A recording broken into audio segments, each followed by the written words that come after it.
Okay, so welcome to Mom's Open Table, where we bring GMs, players, creators to share their stories, insights, and hot takes from the TTRPG world. I'm Maya, and today we're getting political, but in space.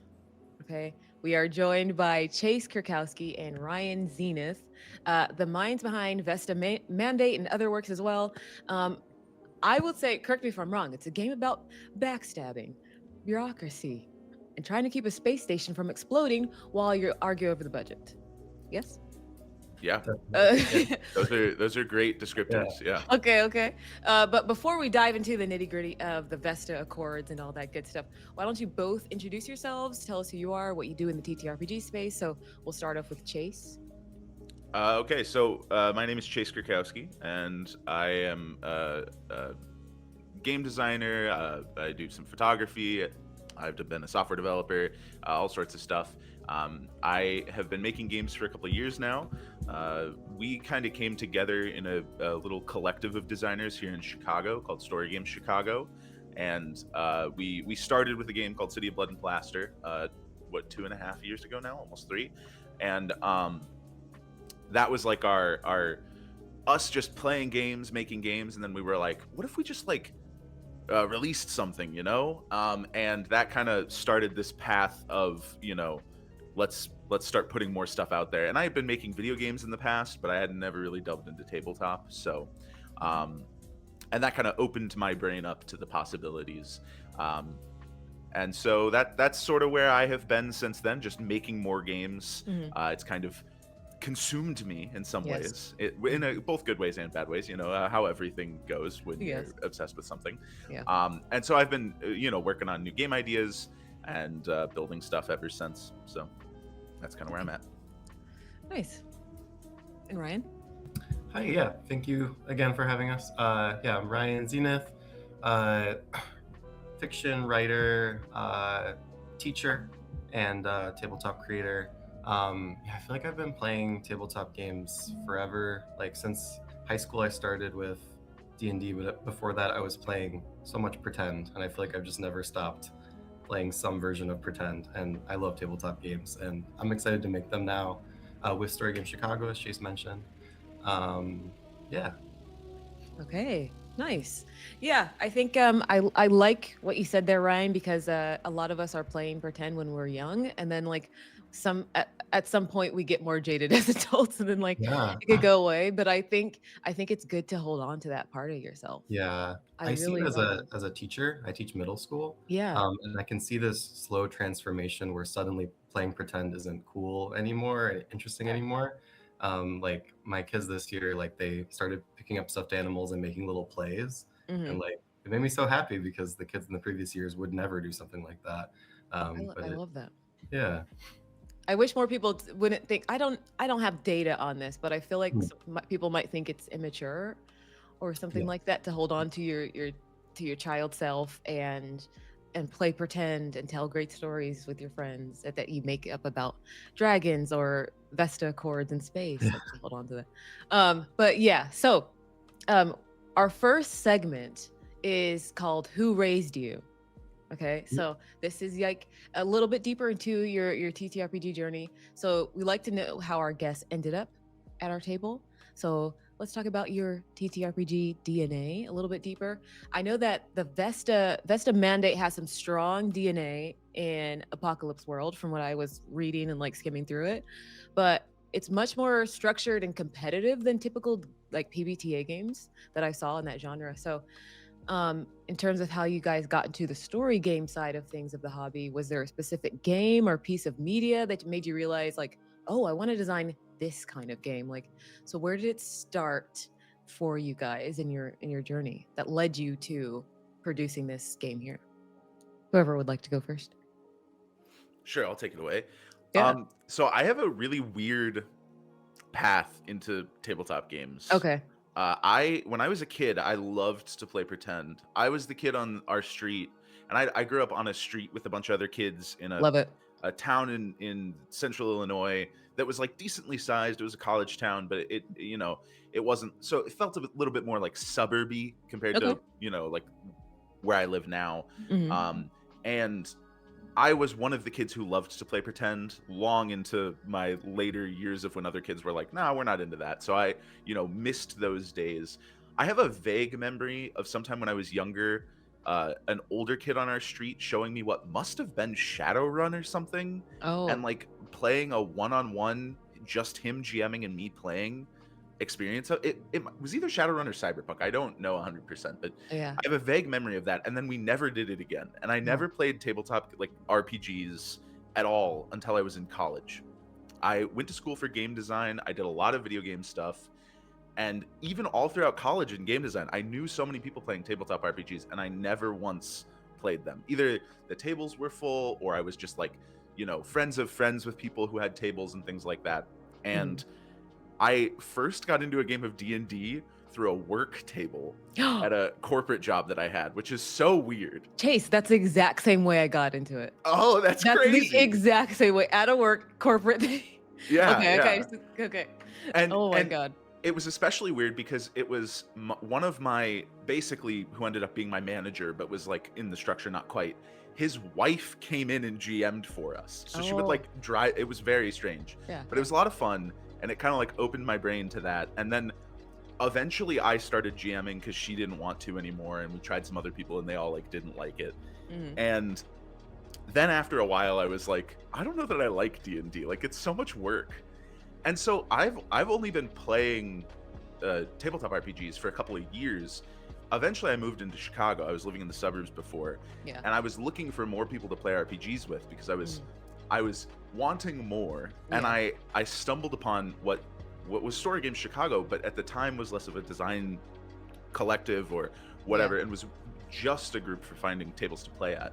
And the first game I ever went to was Ryan running CBRPNK Cyberpunk, Oh. the Yeah. Blades, the Forged in the Dark game. Mm-hmm. And so that really blew my brain open. But I was already like exploring some like Shadow Dark stuff, but I knew basically nothing about anything outside of OSR, and that really like exploded my brain. So Oh, nice. that's Nice. kind of my path, though. Yeah. Okay. Yeah, as I mentioned, I love playing pretend, and I have distinct memories of a child of making games that I would force my family to play. And Yeah. I mean, that's what they're there for. So. yeah, they still groan about it. I think like a few years ago, I was like, oh, like let's play this board game, and they're like, this isn't something you made, is it? I was like, rude. Oh my gosh, he has a so- reputation. Yeah, but yeah, basically, I would like get an existing board game, and I'd be like, I'm gonna make my own rules. And I did that very frequently, or Oh, I I would love make that. these very elaborate pretend games. I remember me and my best friend had this game where she was this like basically anime protagonist, and I played like this god who was going after her, and she was always fighting it, and like it had these complex rules, and just so that's where that. And then at some point, I got really into horror and H.P. Lovecraft. I now have obviously very complicated feelings about H.P. Lovecraft. He's a very problematic racist figure. Yeah. But when I was younger, I got into his work, and I discovered this podcast that did audio versions of his texts, and they also did actual plays of Call of Cthulhu. So that's how I discovered RPGs as a thing. And I was like, oh, wait, like people make versions of the thing that I've been trying to make everyone else in my life do for all these years.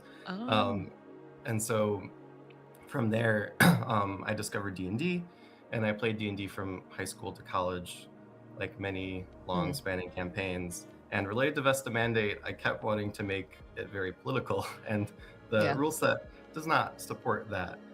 So I was like, here's my spreadsheet of factions, and like each faction has a goal, and like there's leaders of factions, and there can be disruption within factions of infighting, and my players liked it, but the rule set didn't really support it, so it kind of fell flat all the time. And I was like so frustrated by this. And then I discovered story games. I think I first played like Lady Blackbird, Monster of the Week. Nice. Yeah. And I'm trying to remember the other one. But yeah, that's how I kind of got. Oh, and Brindlewood Bay. Brindlewood Bay was Mm, my big one where I was like, oh, I get story games. yes. And there's definitely some Carve from Brindlewood DNA in this text. Mm, Not so much in like mechanics, but as in structuring sessions. mhm. Um, and yeah, so from there, I was like, oh, I want a story game that does politics Yes. like a political thriller, right? Can do these factions. And I hadn't found a game that really like satisfied that itch. The closest was a game of Spire, which Chase played as well, and Spire: The City Must Fall. Right. Um, and that was I love that game. And the thing that I kept thinking about in that game was Shadow Stress, Mm, which is basically like how if you're found out that what you're doing and Inspire, you're like a group of basically terrorists or spies. You're going against a very oppressive government, and mhm. if people find out what you're doing, that can add to your shadow stress. I was like, I don't see that often in games where how you do things, how it's received by other people matters, right? It's that kind of like spy thriller thing that's so political. And so yeah, I was like, I want to make a game like this, and yeah, it went through Yeah, variations. Uh, I feel I like love the that. yeah. I love the world like reacting to your actions, and that there's Yes. consequences, whether they're positive or negative, and it feels like the world is moving around you, and that you're not Yes. like it's not like a static situation. But I also feel like very happy for you, Ryan. It sounds like you found like your passion, like because you're saying like ever since you're a little kid doing Yeah. that. That means you're meant to do this. Yeah. That means you're meant to do. Whenever you hear stories of like famous musicians are like, I picked up drumsticks when I was 2, and now they're like one of the best drummers. You're like, yeah, you're meant to do it, and so that is really really great to hear. Um, Well, thank you. so do you guys think your like personal experiences shaped the specific like anarchist versus corporate tension? Well, actually, who wants to let's describe this game real quick. I said it at the Oh top. yeah. What is Vesta Mandate? What's the core premise? So I mean, the logline is very similar to what you said of like Okay. it is a sci-fi political thriller game where you have the players play as the council on the station. They're the executive power, so they hold a great deal of power, and there is a every player has a hidden agenda. This is something that is similar to like a hidden role in a board game, Mhm, and uh, there is this tension in play mhm. of players trying to address the crises that come up on the station, because even though you might have these hidden agendas that make you want to go and do things that are subversive, that might like steal power or have you adjust how the station works to better serve your goals, whether those goals are like bringing power to the people or consolidating power for yourself, you also at the same time built into the very core of like character creation is the fact that you love the station and you want it to survive. Like you wouldn't be doing this if you didn't on some level care about the station. And what that Uh-huh. means to two different people might be very very different, Mhm. but like that tension of like, oh, I have to solve this thing, but I also need to like go and tackle my hidden agenda is like very core to the game, and how those political intrigue scenes play out and how it Yeah. gets more intense and more dramatic as the game goes on.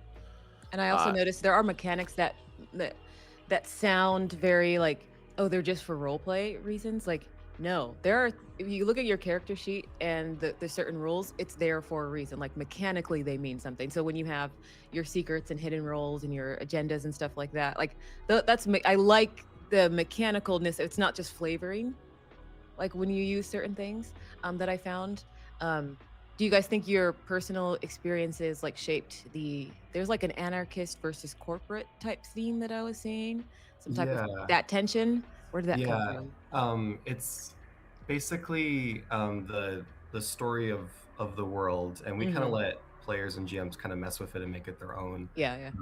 But the story that we put forward, at least, right, is that Vesta Station used to be a corporate colony, Mm, and the corporation is called the corporation. It's probably like multiple very powerful corporations that are all scheming against each other, but in this world, it's just the corporation. yeah. Is this kind of is very authoritarian, big surveillance state, right? That Mhm. in which you have to pay for citizenship by subscription, and like all these other like Oh, horrible snap. dystopian That kinds of is things. dystopic. Yeah. Wow. Um, and like obviously there's no healthcare or all these other things, and the earth is struggling environmentally, so they need all these stations to get all these resources. And Vesta Station had this revolution, and it was led by lots of different people. There were anarchists, who were like, okay, the problem is authoritarian power, we need to like take it down. And then there were more like communists and socialists, Mhm. as well as like, I think, yeah, there's like rumors like it's also like libertarians and also other people that were trying to like take down this corporation.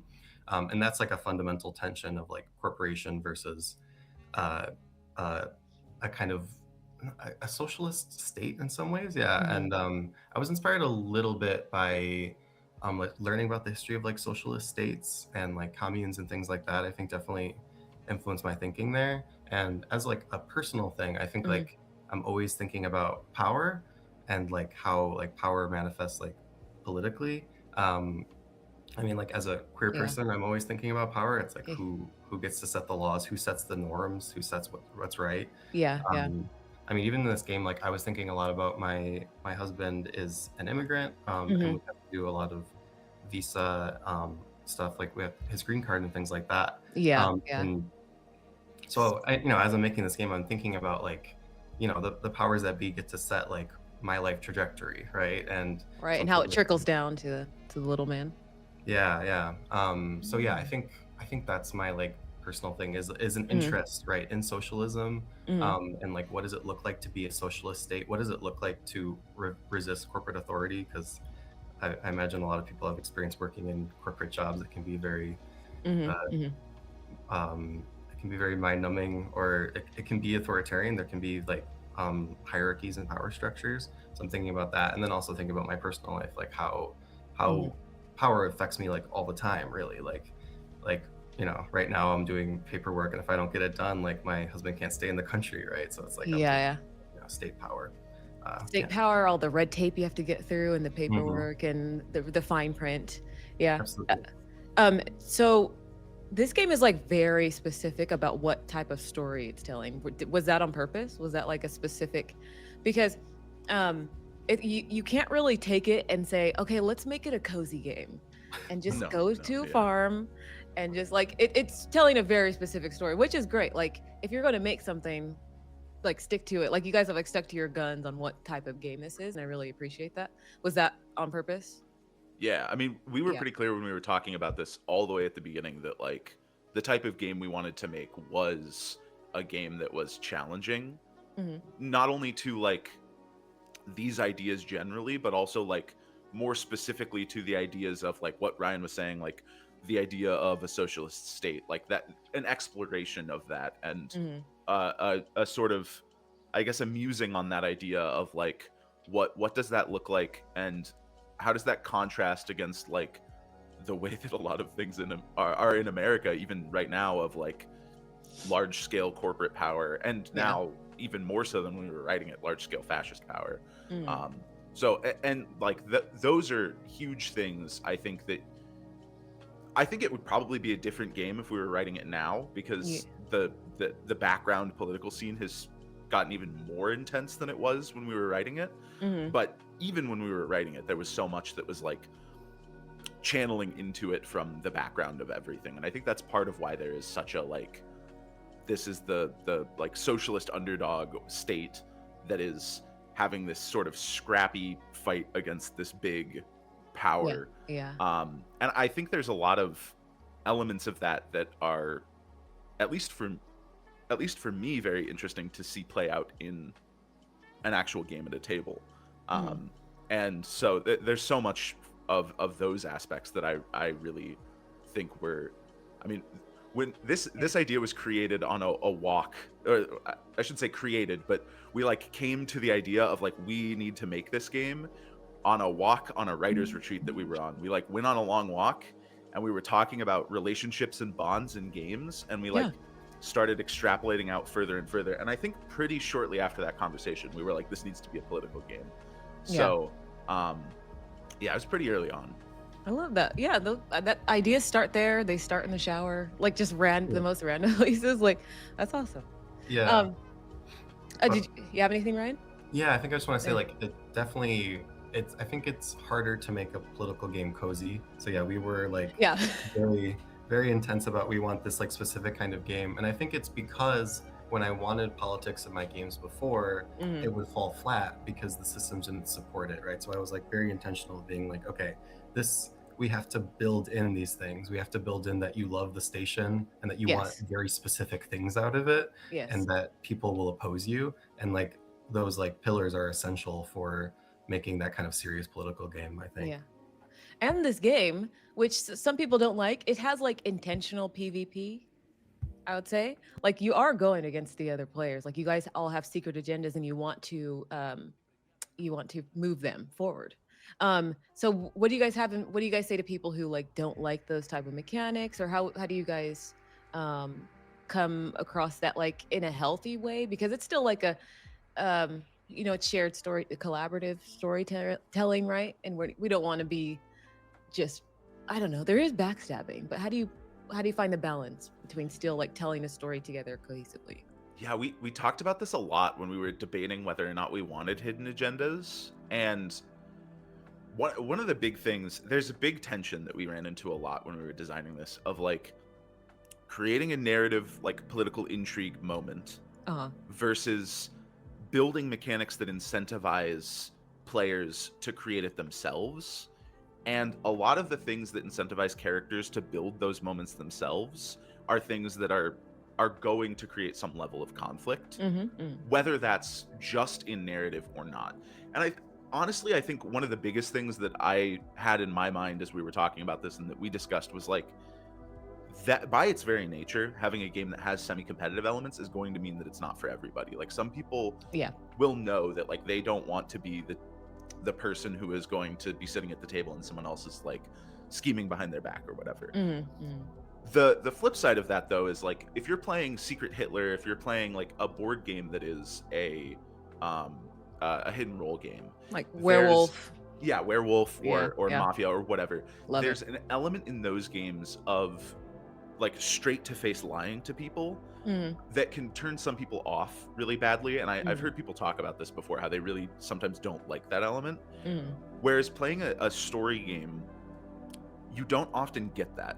You instead have splits of like character and player knowledge where things will be discussed on some level, but they won't ever be like straight to face lying, because instead people will be like doing things subversively or just not talking about the thing. Or sometimes they'll be taking an action that is in their best interest and you won't know why they're taking it, and you'll be kind of confused until it like becomes revealed later. Yeah. So at least in the playing that we've done, I have seen less of that like straight to face lying, which I think is where a lot of people get really turned off from hidden role games. Mm-hmm. So I think that's at least in its benefit, which I think comes from the fact that it's a story game. But Yeah. I do just think that it's probably not for everyone because of that, because some people Yeah, just really okay. don't like that element. And that's okay. You can't satisfy absolutely everyone. I think you'll find your audience and your niche, and they'll ride or die for it. But I like it personally. I mean, I like tension and political intrigue. But I also think that is any type of mechanic that will make the player more proactive and engaged. I'm here for it, and that's what it sounds like. It's trying to do. Have you guys found that it does do that? Like, are people like more active in their play? In one of our first playtests, we had someone whose hidden agenda had to do with like consolidating power. It was a very aggressive hidden agenda. Mm-hmm. And they were doing things the whole session where everyone was like, what are you doing?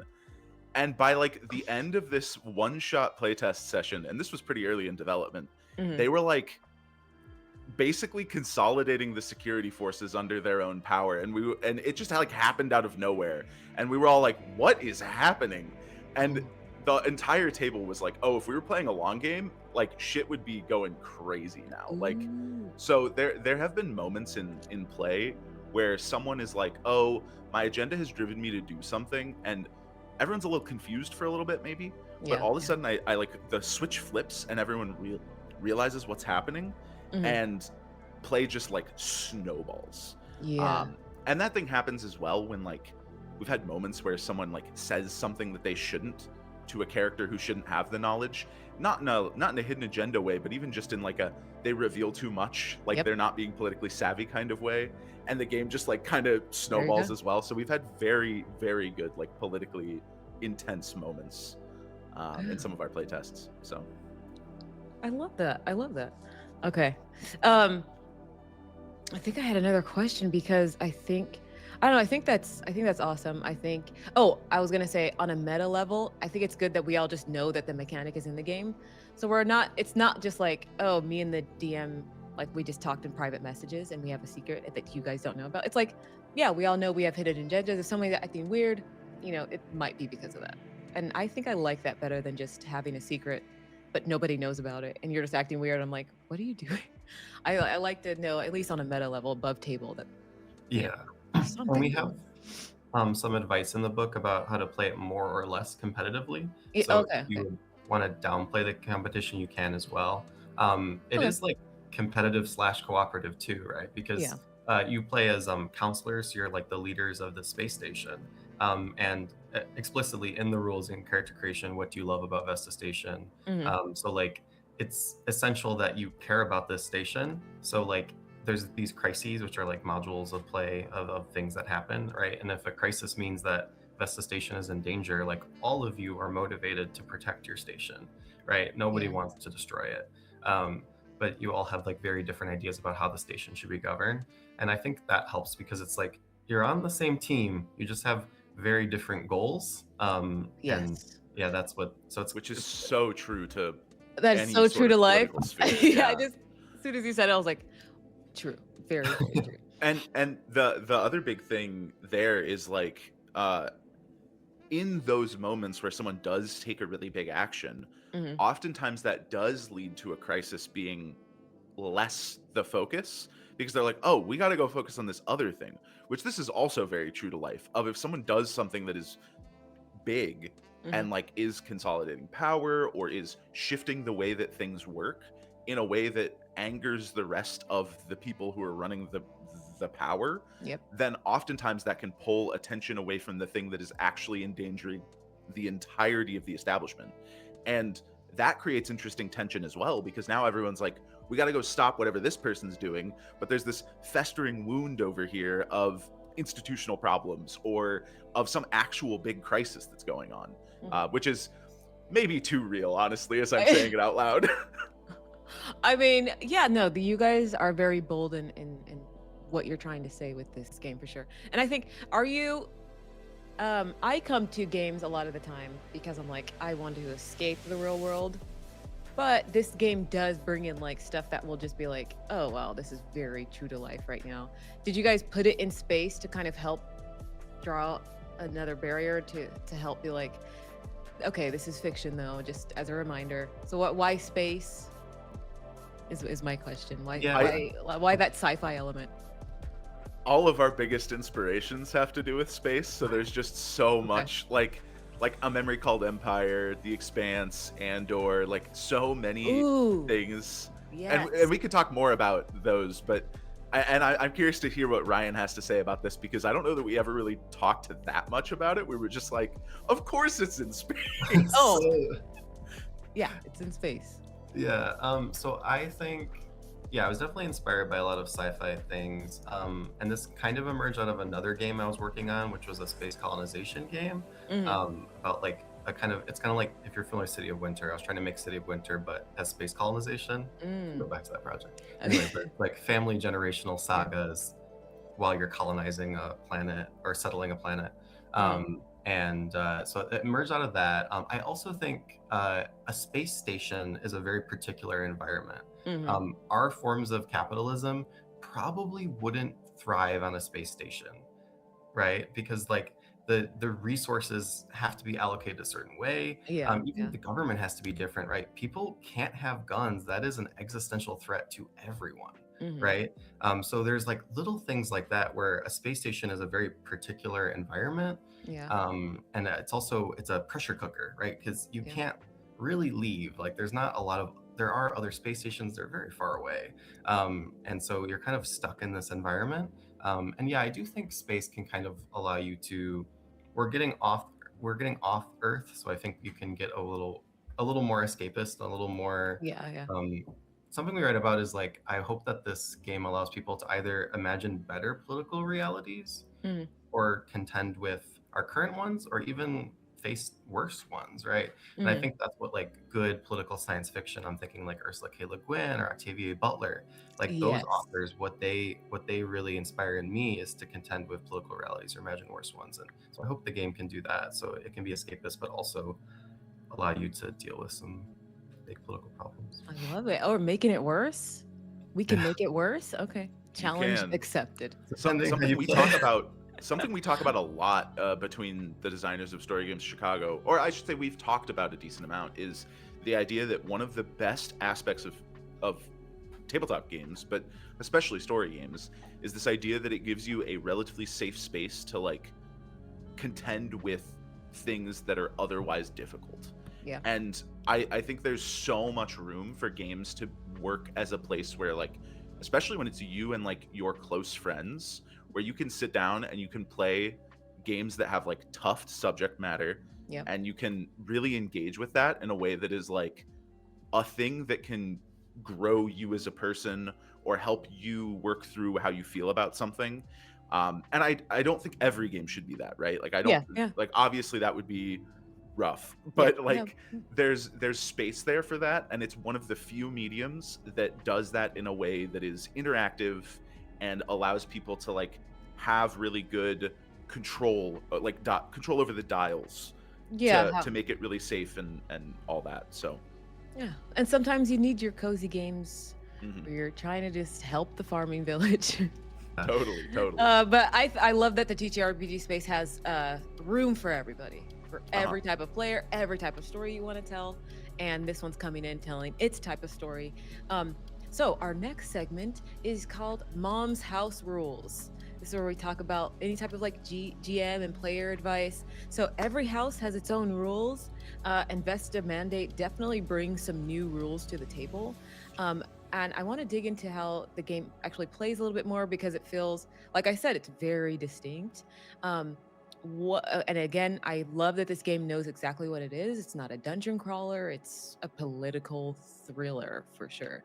I know, Chase, you wanted to discuss, or I wanted to ask, what do you think makes a good political game?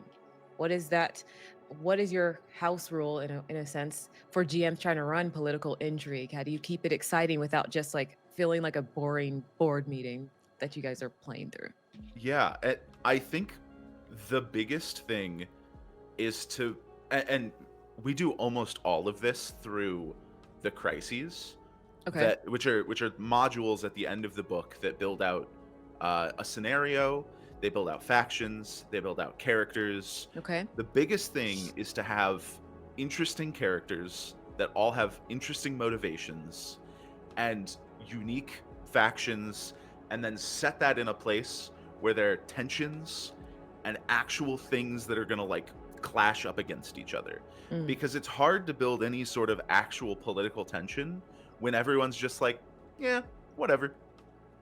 And that is something that is, especially if you're trying to like homebrew politics into another game like D&D, for example. I had so many of the same experiences that Ryan talked about earlier, of like when I was running like a 2-year long campaign for that corporate group that I played with. And I would try to like add little political bits, and I was always like, the system doesn't support it because it doesn't have mechanics that let you engage with it, and then I have to write so much if I want it to be interesting. And so in a lot of ways, I think one of the benefits of Vesta Mandate is that the crises sort of do the heavy lifting up front for you, of giving you a crisis that gives you all of these characters, all of these faction motivations, and then that is a massive jumping off point. And I've even had a couple of one-shots that I've run for this game where I feel like I have flubbed motivations a little bit, and it still just runs pretty smoothly because there's enough other things going on. There's enough other faction motivations that I have enough time to bring something around and be like, okay, I'll bring these guys back in a little bit later and tweak it a little bit or whatever. So having enough stuff moving around, but not so much that people are like overwhelmed and don't know what's going on. And there's, I couldn't put numbers on it because it's such a like fine art, and it depends on how like a thing Ryan and I talk about all the time when we're writing crises is like the stickiness of a situation. Like, how much does this get people to want to get involved? How much is it pulling them in different directions? How much Mhm. are there these different factions that like want different things? And so all of those elements I think are huge. And the goal of the system is just to support all of that being interesting, really, at the end of the day. Mhm. And Ryan, would you say that the rules set in here are I guess I'm trying to word it well. Are they good? Are they good for political intrigue? So, like the crises, every type of mechanic, it's all to push what forward? What kind of premise, or what's the goal? Like, if we're trying to, if I'm trying to think of like what's our North Star question, and are these mechanics answering that? Does that make sense? Yeah. I think like the mechanics are pushing people to so like yeah, one of the main mechanics for a character is hidden agenda, which we talked about. And Mm. there's like 3 steps for that hidden agenda. And once you achieve it, the game is over once one person achieves Oh. it. And so people are working towards their agenda.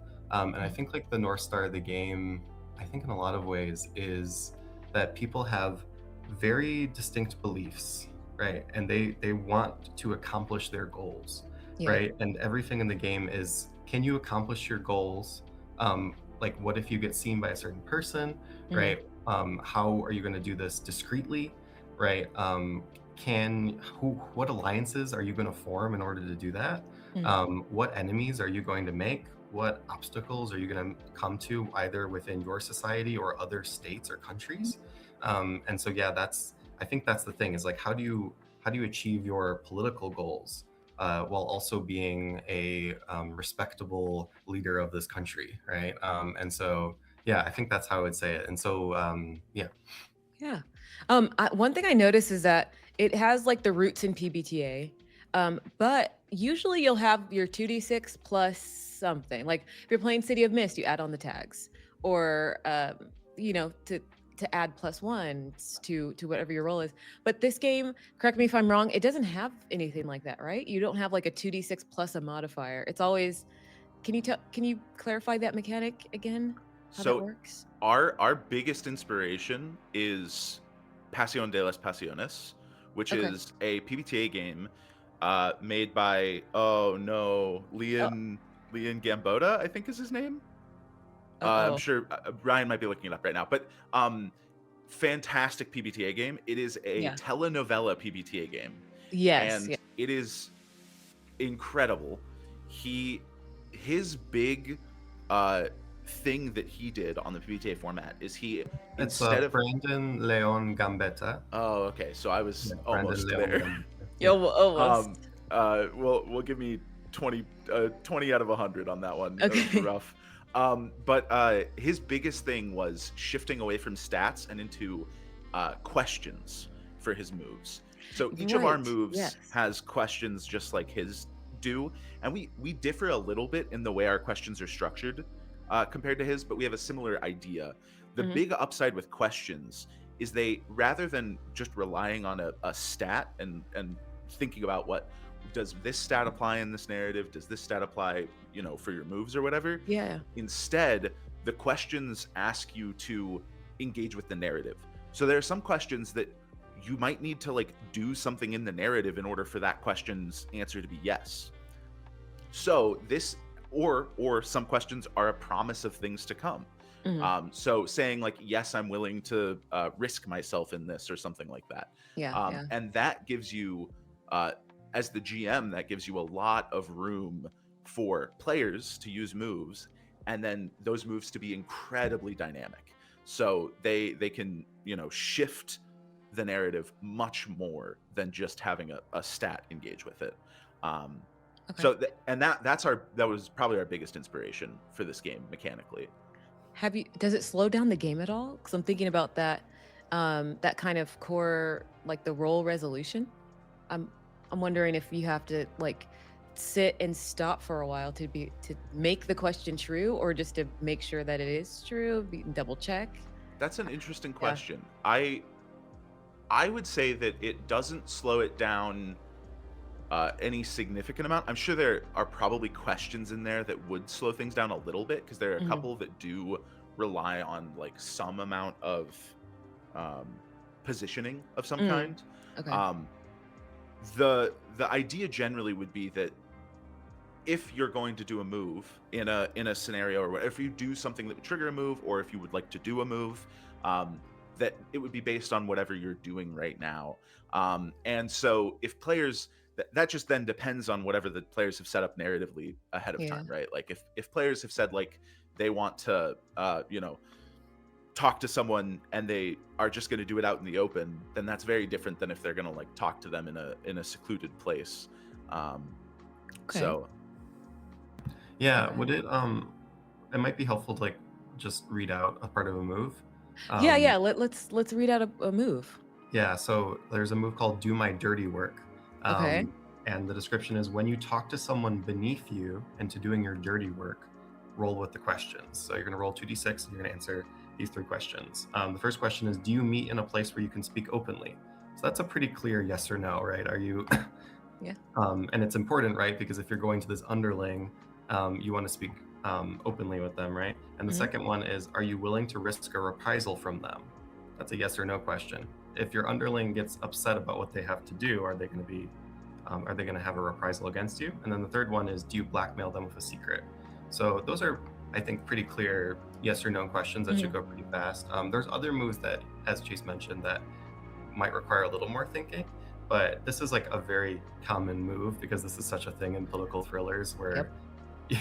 you have like our inspiration was seen in Andor. Chase, do you remember it was with Mon Mothma and it's the scene where oh no, I'm forgetting his name, Oh no. where they're up on the, like, they go up the elevators, yes, and the spy man, oh no, I can't remember his name, and the guy who's part of the imperial spy place are talking yes, up on the pipes, and I can't remember either of their names because my brain is. Is this season 1? Yeah, in season 1. It's when he first reveals that he has like a spy on the inside, and it's the uh uh oh, no. I gotta look up names. Hold on.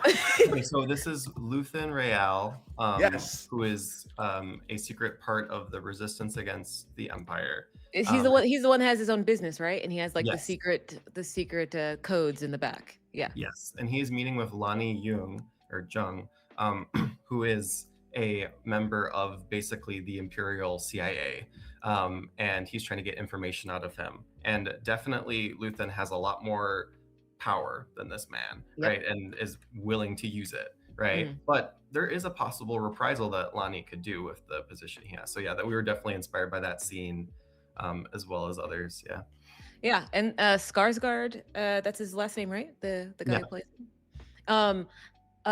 That's a good one. Andor is actually a very good that's a good inspiration. That's such a good show. So there's also, oh, so that means that you can only do 3. You can only get it, right? At the most, you'll only have a +3. Yeah, so there is an ancillary system which is Okay. less about bonus. Well, it's sort of both, but there's a system called influence that is. We have 2 systems that are kind of background systems that are meant to be Okay. sort of just like light uh, systems that are the main goal is just to inspire like the type of play we want. Yeah. So influence is basically just a set of light prompts Mhm. that when you do them, you can just like mark off on your sheet that I did a thing that checks off this prompt, and it gives you like an influence point, and you can spend influence points to give bonuses to rolls. Oh. And that is we I believe we even say in the book, like, this is a system you might forget about when you're first playing, like, give yourself some grace, like this is a thing that you can like learn as you go. Yeah. The big thought process there was like, there's something that is very typical in this type of media, of like the person who really like plans and schemes and builds up their like influence, and then uses all of their like political weight to make sure that something happens. And so theoretically, you can basically guarantee a success on a roll, but you Hmm. have to work towards it and plan ahead and like spend time doing certain things. So that's the only other way that you can get like bonuses to a Oh, roll. okay. And are there any other rules in this game that help with the background stuff? So, what part of the mechanics help to make this game and the world feel like it's moving, whether the players take action or not? Is there anything that like the GM tracks or Yeah. anything like that? So we have phases of play. Mm-hmm. So there's like the main phase of play. You're playing as counselors. You are you're scheming, you're backstabbing, you're making your moves, all those things. Hmm. And then we have a what's called the spectacle phase, Okay. um, in which basically you are not playing a counselor anymore. You're inhabiting other people on the station. Um, Oh. and we're trying to see, okay, now that you've decided to make this policy in which you're closing the border on Vesta Station, you're not allowing anyone in, everything's shut down, or you're setting a quarantine, everybody has to be in their houses. What does life look like? What does life look like in hydroponics where people are farming? What Mm. does life look like in the university where the professors are now cooped up or something like that, right? Mm. And so then we can see here's the the direct results and consequences of the player's actions. And that was actually a really important thing for me, is that I want every decision in Vesta Mandate to feel weighty, Yeah. right? Yeah. So like you have a lot of power and you're using it, right? So the GM also has like moves and things that they can do. Mm. We give a lot of advice about how to make the world respond and feel real, so that Yeah. every time a counselor makes a big decision, the people feel it, and we can see Mhm. that. And the other, oh yeah, so yeah, spectacle phase would be the main way we see that. Do you want to add something to that, Chase? Or No, I think you covered it pretty well. That's our big tool. That's a big tool in the background.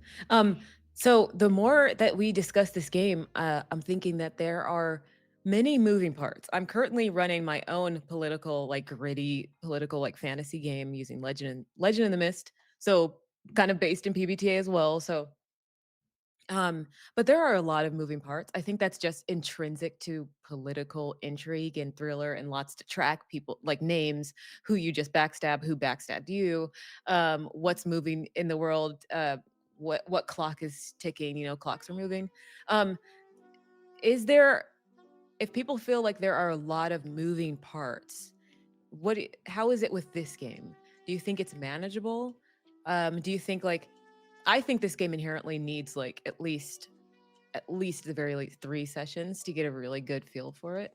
But I think that's the case for a lot of PBTA games. Um, but what would you guys say in terms of like trying to manage the moving parts that go into these type of genres?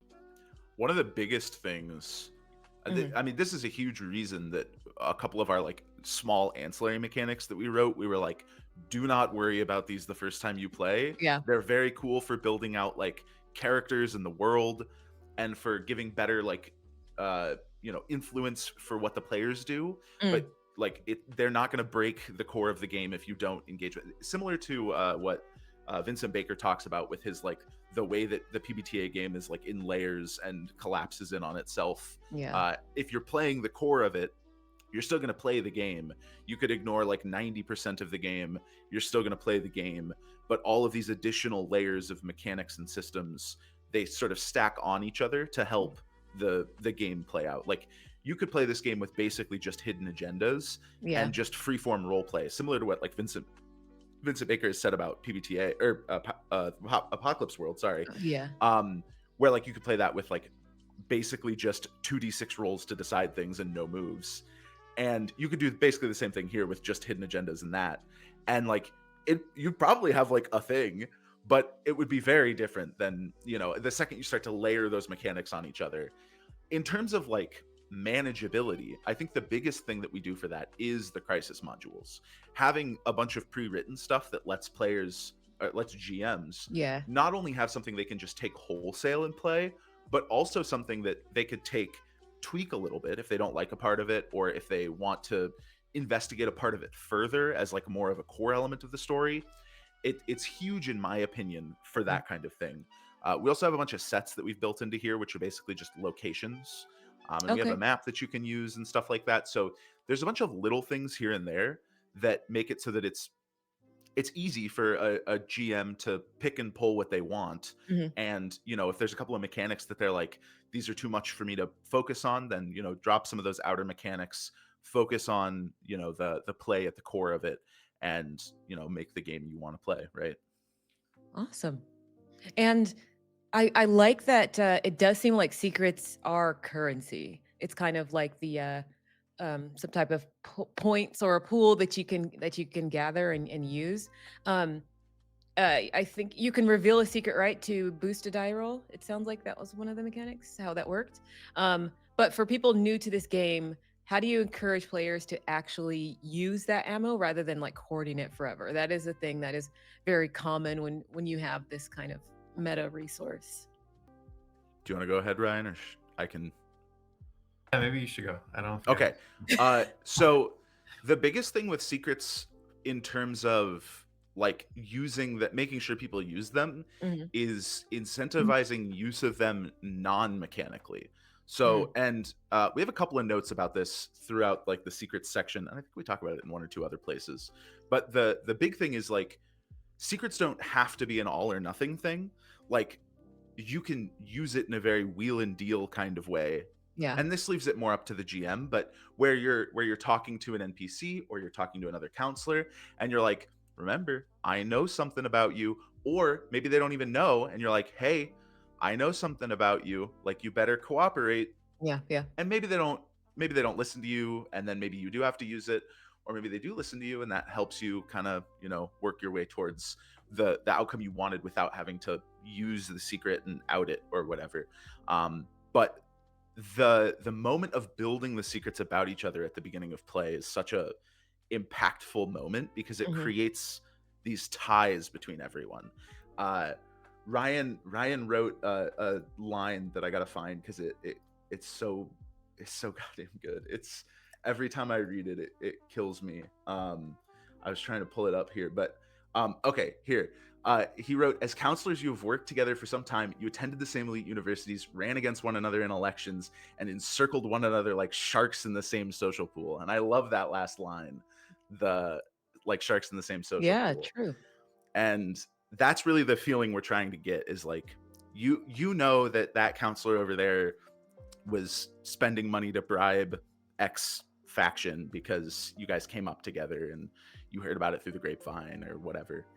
So you can use it as like role play fuel and be like, hey, or you could be, if you're as a player, you can say like, oh, I know this person knows this about me, so I better be careful.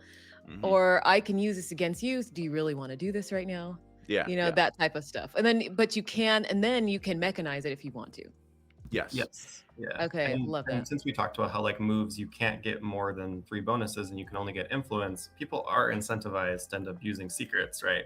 But they Yeah. have to be super careful with them, right? Yeah. Because if I as a player know Chase's secret, Chase might also know my secret. So if I let Yep. it out, then he might let mine out, and then it's all out war, right? Yeah. And how do you guys handle the safety side of things at the table when the game design like encourages being a ruthless politician? How do we keep the fight in character? Yeah, I think that's definitely something I thought about a lot when making this game, and something I was concerned about, right? So like when I play at tables with my friends, we have a rapport and relationship, so I know Yeah. that we Yeah. can talk about these things. When I've played games at conventions, it can be a really different story, Yes. right? And so I think we talk a lot in the text about being very intentional about character versus player dynamics, right? Being like, this is my character, this is what my character wants to do. I think I mean, as a teacher, I am constantly intervening in conflicts, right? Yes. And so Yeah. Yeah. something I think about a lot is pausing, figuring Mm. out like, okay, is this conflict becoming bigger than the characters? Mm. Yeah, we recommend J Dragon's palette tool, Mm. um, and as well as to use whatever other tools that can be useful for that, especially because a lot of very difficult political themes can come up from this text. Yep. So we want to be very intentional about like, okay, what are things that people want to avoid? What are things people feel comfortable exploring? What are things that people need a little more talking about before they can explore those things? So yeah, I think utilizing pausing, making it very explicit the difference between character and player relationships and people. Yeah, is there anything you would add to that, Chase? We talk a lot at the beginning about like the idea. We talk a bit about the idea of the conversation and like the out of character versus in character. Because if people aren't from the story game tradition and they're picking up this game and playing it, Yeah. then I think that's a really important thing to think more about. Because I think people who are playing D&D don't think about that as much. And we were actually planning at one point to write our own tool, like to build our own tool for safety tool stuff, because that was a big thing we were concerned with. And then partway through making this, J Dragon came out with the palette grid. They released their article on it, and we were like, damn, this does everything we were thinking that we wanted to do. So so we switched to just writing a big section where we discuss like all of the things that you should have a conversation with about your table, like all the things that are important. And then we recommend that you use the palette grid. And the palette grid is something that is much better for like a campaign. And I think it's relatively easy to set tone and to set sort of like you can use lines and veils if you're going to do a one shot of this. And I think it can work fine for that, because one shots you can kind of rein it in a little bit, right? But for a campaign of this, I think you really want something a little bit more structured, especially if you're going to be playing with people that you're not like super close with. So yes, I think certain games like this where it's like there's tension, there's secrets, there's backstabbing, you have to have that conversation up top. And it's I would say it's best with people that you've played with at least for a few months. We've struggled with that a little bit from like the whole running games at cons or whatever perspective, because it's hard to, I think there is maybe a world where you could make a version of this game that is fun to run at a con, but I don't know that it would be the same game that we want people to like pick up and buy. So okay, so it's called I don't know if I've heard of J Dragon's palette grid. There's like a whole bunch of like lines and veils documents out there, but I'm writing it down, and I'll look for it and then add a link to the description, because that sounds actually very helpful. And there's also like there's the cats. Have you guys heard of cats as well? Yep.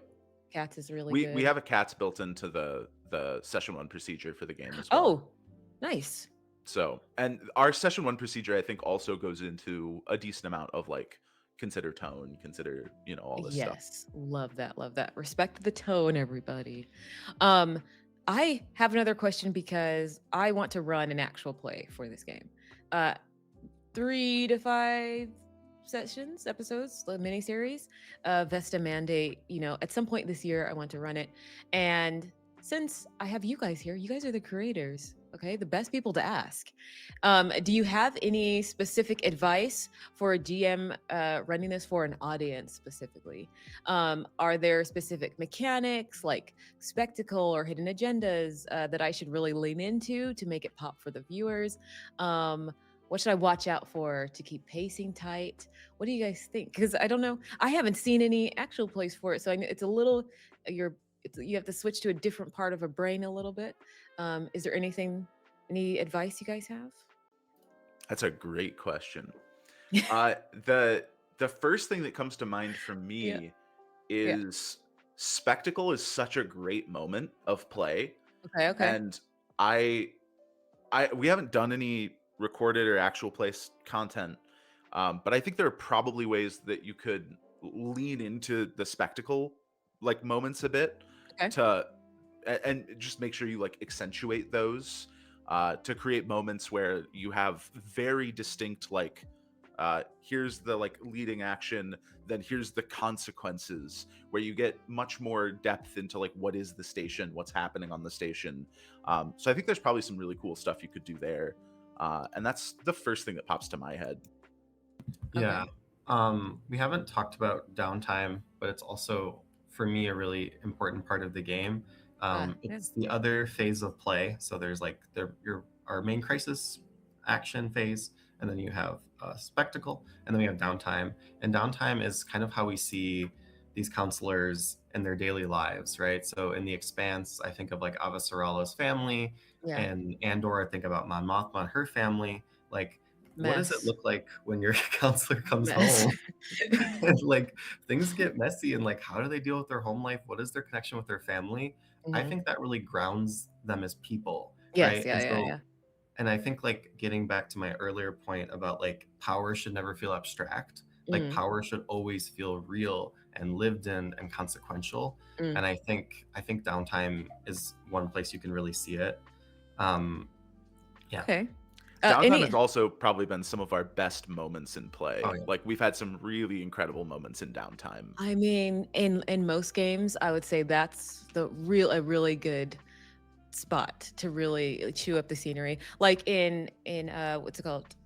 Not Call of Cthulhu, Delta Green. They have That's something great. called home scenes, and I'm Mhm. like, I feel like that's where you just you can have like really good role play scenes and just break your heart as much as possible, and really it feels amazing. Do you have any advice? So this would be my first time running it. Any first time GM advice? You're like, watch out for this. Don't worry about this. Make sure you use this. Stuff like that. Or watch the players might do this. So anything like that. My biggest piece of advice is Yeah. for your first session running it, I would think about things like reputation tags and influence, but don't worry too much about them and don't focus on if they get missed or anything like that. Okay. They're really fun when they work and click, but Yeah. if you don't have the rest of the system down, they can Okay. be too much to keep track of. And that's something that we were kind of aware of when we wrote them into the system, but we just Mhm. liked how they played so much that we didn't want to get rid of them. Yeah. So it's one of those situations where we were kind of indulgent with our game design of like, Yeah. we know this is a lot, ignore it if you need to, but it's very fun when it works. So, and for context, reputation tags, they're basically just they're little tags that each character has, Mhm. and they're things where you can gain or lose reputation with those characters by engaging with them in certain ways. So Oh. Maybe an they're sort example of, would be helpful. yeah, that I was Yeah, just there's about to this say. guy named Artiles. He's the commander of this militia on Earth that's trying to destroy the corporation, and he's seeking refuge on Earth. And this is one of the crises that you could run. You can get a +1 with Artiles and his reputation if you fully commit to his cause, and Mhm. you can get a -1 if you ever say he's too idealistic. So while playing the game, if a character says, "Oh, you're too idealistic," that is immediately a turnoff for him, where he's going to be like, "Absolutely not. I am not idealistic." Right. Yeah. Yeah. Um, so And you can Okay. probably immediately see how these things would be a lot when you're just learning the system, Mhm. but they Mhm. become moments in a lot of our playtesting when they started to like click. They Yeah. became moments where you had players start to clue into who NPCs were as characters Yeah. and then engage with them like on their terms, which are fantastic moments. And it even if you never engage with it mechanically, it also just gives the GM who's running the character a lot of info about who that person is, that NPC. So, Oh. but yeah, that mechanic, I think, is you leave it on the cutting room floor for your first session and don't worry too much about yeah, it. So, yeah. I do. I very intentionally wrote the crises about how I run games, and I think this is something true when you encounter a design. Like I see this a lot in Carve from Brindlewood games. Like this is how Jason Cordova wants to run games, right? Yeah. You can Yeah. see in Brindlewood Bay, he has a specific structure. There's a specific structure here, and like how I want the game to run. So if you look closely, like at the crisis, like there's this dossier which has like all the important information that everyone knows. There's the secret information that you want to keep in the back of your head. So like have like a note of that. In the Yeah. book, it's like has a big red box around it. So it's like clear, like, okay, I can pull out the secret information. Mhm. And I think like really embodying the important people. So like these are the NPCs, the faction leaders. So try to think, what do they want? What are they scheming towards? What do they want to get out of the counselors? What do they want to stop the counselors from doing? Try to like think about their motivations, and it should be pretty clear from their descriptions what those are. Yeah. And yeah, use them as tools as the counselors go through a crisis. Okay. Is a crisis like? Is it like an encounter? What would you call it? Like it like a? Is it an adventure or how would? What is it like? What's a uh, synonym? somewhere between an encounter and an adventure, they're Okay. roughly one session events that happen. Oh. Okay. Um, Okay. I think Ryan is better than me at driving a narrative forward That's something that I think Ryan is an incredible GM, Yeah. first of all, and it's something that is kind of incredible to watch, because we've had times where we've play tested where I've been taking notes and Ryan's been running a game, and I've been like, damn, this guy knows how to like just Yep. drive a narrative forward. Mhm. And so I think if you are very good at driving a narrative forward, I think a lot of these crises fit very cleanly into like a one session sort of thing. If Mm. you are not as fast at driving a narrative forward, or if you like a slower narrative, I think these can extend out into 2 or 3 session events. I ran a session not that long ago of this, where I ran one of these crises, and it kind of snowballed out into what's probably like a 2 session, maybe it will to end up taking 3. So and it was very fun. It was much more like slow paced, lots of conversations, lots of like the tone of the drama was a little bit different between like the game that I ran there and the game that Ryan a lot of times runs. So Mhm. I think there's a lot of different ways these can be sort of like manipulated Yeah, yeah. into play, but that's kind of the space they reside in. Oh, okay. So you can stretch it out or shorten it as much as you want. It sounds. Yeah, yeah. Okay. Crisis. It's a module, right? So Okay, it's okay. maybe similar to a mystery or an adventure. Mhm. Basically, it has information, secret information, NPCs and places, and you can kind of use these and like a big like sticky sparking event. So like the first one in the book. And the one we kind of recommend for your first session is Harboring War Criminals, which is again, Artilles, the commander of this militia on Earth. He's fighting the corporation. Yeah. He has done some kind of huge act of destruction on Earth. He has destroyed a corporate center of power. Yeah. And now he's claiming asylum. He's coming to the station. He wants help, right? The station, they are opposed to the corporation. They had this revolution, but at the same time, they don't want to get the corporation angry at them for harboring a war criminal, right? So that sets up the main Yes. tension. That's the Yes. sticky event, right? Yeah. So like it's then each player, right, has different political ideas. Maybe they think, oh no, we're not accepting this war criminal. We're sending him right back to where he came. Or Yeah. maybe some people are thinking we need to protect him and keep him secret. Or maybe some people are thinking, actually, we need to protect him and let's give him a loudspeaker because like his revolutionary ideas is what the station needs. Ooh. So like that's the sticky situation, and there's lots of secrets that the players can find out Yeah. about it. So it's kind of like a mystery in that way, but very light mystery elements. Mostly, it's pursuing those goals. Yeah. I like when games will provide like when people create systems and they're like, also here's a starter adventure because we know that you're new to it. These are new mechanics and your players are and the GM is going to be new and this is what you can grab and run with it. Is that what this first crisis is kind of? It's like an intro. Yeah, Okay. yeah. I've Tutorial run level. it so many times, so I like trying to like perfect it as like it's like pretty straightforward what people want and what you have to do and what needs to be kept secret, right? The later crises get a lot more complexity, Yeah. but I think this one's pretty clear. You have this revolutionary militia group, right? And then you have station security, and Awesome. security maybe doesn't want them, right? And then you have mercantile, who's like, what is this going to do to our economy? And then you have a representative from corporate who's like, we need to get these war criminals out. And then you have like the CIA, and those are like the factions. And it's like, how do they all deal with these problems, right? And so yeah, I think that works really well as a starter adventure. But you might be a counselor whose goals like align with his. Yes, yeah, absolutely. and we've seen that in sessions for sure. Okay. We've also played a game or two where a lot of the counselors sort of align with it, but they just have varying levels of extreme like views on it. Yeah, So yeah, like yeah. someone's like, like Ryan was saying, give him a loudspeaker, and someone else is like, we can keep him, but like we got to keep him quiet. Yeah, and that creates so much tension too. Like, yeah. Love that. And going deeper into the crises, we have a little bit of there's a little bit of tone selection you can do as well. We have some that are gonzo is not the right word, but it's what popped into my head. Some that are a little bit more sci-fi, I guess I should say. A little more actiony maybe. Yeah. Okay, so there's a little bit more of like, big crisis going on that's a little bit more intense, and others that are much more like gritty and political. So you can kind of like read through the descriptions of them and go like, how gritty and political do I want my crisis to be? How how like sci-fi and weird do I want Yeah, mine to like we be. have one So called neural poisoning, which basically Ooh. this AI goes rogue, right? And so it's Ooh. like, and there's a cult that worships it, and it gets really angsty. That could also Ooh. be a very good first session, I think. And Harboring War Criminals is Yeah, a little yeah. more, yeah, a little more political thriller, slow burn, and neural poisoning is a little more like actiony, big moment, Neural right? poisoning is like it sounds very cyberpunk. It sounds very Ghost in the Shell it type. does. I really Wow. like that name.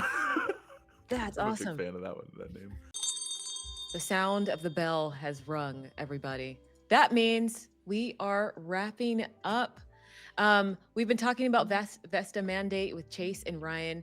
Now, we're gonna do like a little promotional round robin as we're nearing the end here. Chase, where can people find you? Also mention your Kickstarter, Diabolic Dialect. I was reading about that. And Story Games Chicago, there's a writer's retreat. Um, all of Yeah. that. Yeah. So you can find me on Blue Sky. It's CH Kirk, Kurk, and you can follow me on Itch. You can find me. Chase Kurkowski, I think, is my. I don't use my personal itch nearly as much. Most of my games are through Story Games Chicago. So if you just go to the Story Games Chicago itch page, right now I'm prepping for a Kickstarter for a game called Diabolic Dialect. It is a Oops All Wizards game. The core logline of the game is, what if you could cast any spell you said? So there's basically one big core mechanic, which Jesus. is say a sentence or a phrase or a word, roll dice equal to the number of words in it, and then see if you cast it. There's mishaps. So it's very tonally different than Vesta Mandate. Yeah. But it's a fun, wacky game. I've done a bunch of play tests of it. I'm going to be doing a lot more like marketing push on it as Yeah, yeah. the Kickstarter comes around. So that's going to be coming in February. You can follow the pre-launch page. I'll make sure to get you a link to that. Yep, If we can yep. put that in the show notes, that'd be great. Mhm. Other than that, Vesta Mandate is available for sale physically on Indie Press Revolution, and you can also find it on the itch page if you want a digital copy. And I think that's it. Yes, yes. And I'll have everything linked down below, everything we discussed. And Ryan, where can, we've already discussed where people can pick it up, but any of your other work you want to plug, where we can find you? Yeah. So the Story Games Chicago is where all of our collectives games are held. Mhm. But I'm also Ryan Zenith on itch.io and Blue Sky. I'm working on some projects. I did make a adventure for Diabolic Dialect called the Gingerbread Factory, Okay. which is a kind of holiday romp in which the gingerbread comes to life and the wizards have to deal with that. And the gingerbread is very existential, like Frankenstein's monster of like, why are they Oh, alive? And so it's a very surreal. oh my God. Um, I'm It's inspired a lot by holiday jingles. It's a lot of alliteration. It's so good. Like if you don't even want to play it, you should pick it up just to read Read it, it. because Yeah. Ryan is an incredible writer and he just let himself go on this and just wrote such insane stuff. It's so enjoyable. Chase, you've been complimenting me so much. Which is so sweet. You're also a very good writer, role player, game designer. You I make so many appreciate cool that. things. I am not as good of a Um, writer as you, I will say, Hey, but but you should Chase. don't say that, Chase. You should really check out Chase's Game Storm project. Yeah, yeah. oh yeah. Oh, I Yeah, should pitch Game Storm. Oh That's a my yeah. good God. point. This Which guy. I think is really cool. Yeah. Yeah. Maybe Chase, you should talk about it. But Yeah, just briefly, GameStorm is a podcast that I've been running for a little while now. We're wrapping up our first season now, and I've started recording for the second season already. So this Okay. is a podcast where every episode I bring on a new designer, and right now I've been really focusing on highlighting local Chicago designers. So every episode has been a new local Chicago designer. Yeah. I'm gonna have some special episodes that pull on some other guests that I know who aren't local Chicago people. But the main seasons are all going to be Chicago people for now. And every episode, we pull on a new designer, we spin a random design conceit or mechanical prompt, and we make a game in about hour to 2 hours. And every single episode goes live with the ashcan for the game on itch and the notes from our design. So you can download the notes and follow along with our process, or you can just listen to it in the car while we talk through insane bullshit. That So we sounds have absolutely crazy. we have an episode with where we used a bingo board to make an Arthurian Knights game. We have an episode where we collaged media to make a weird archaeology game. Mhm. My most recent episode that's coming out soon was a insane OSR depth crawl called Top of the Heap. So it's all over the place. Because all the prompts are random, you get some insane stuff. Ryan and I just recorded an episode for it that's all about ritual tradition. So it's very like LARPy. Yeah. Okay, so I'll yeah. have to get the link from you up on that. Yeah, I'll send it to you. Definitely listen to GameStorm. I think it's really cool to see Chase as a designer just like get an idea and then like run with it and make so many cool mechanics. But yeah, for me, just look out for my projects. I hope to eventually make my dungeon dating game. So that might be in the future. It'll be a dungeon dating. Yeah, you can't just drop that at the end. Oh my gosh. Okay. All the early stuff for it is so good. Oh my god. Okay, well, I'm definitely gonna keep my eye out for that. That sounds hilarious and fun. Sexy. Yeah. Queer, poly. You go through the dungeon, you meet some monsters. Oh my god. See what happens. I feel like I needed it after Vesta Mandate. I was like, okay, this is enough. Yeah. That's his cozy game. Yeah, that's my cozy game. Okay, well, thank you guys for joining me. Thanks for tuning in, everybody, to Moms of the Table. Thank you so much. Of course. I'm really happy to bring you guys on. I hope that when the actual play comes out, I hope you guys are happy with it. I have a lot of good players who love this type and role play heavy. So I think we'll have a good time, and I'm interested to test it out. But everybody, go check out Vesta Mandate if you want to stress out your friends with high stake politics and space. Until next time, remember, everybody, point your finger at the camera. No fighting at the table unless it's in character. Okay. Bye. Bye.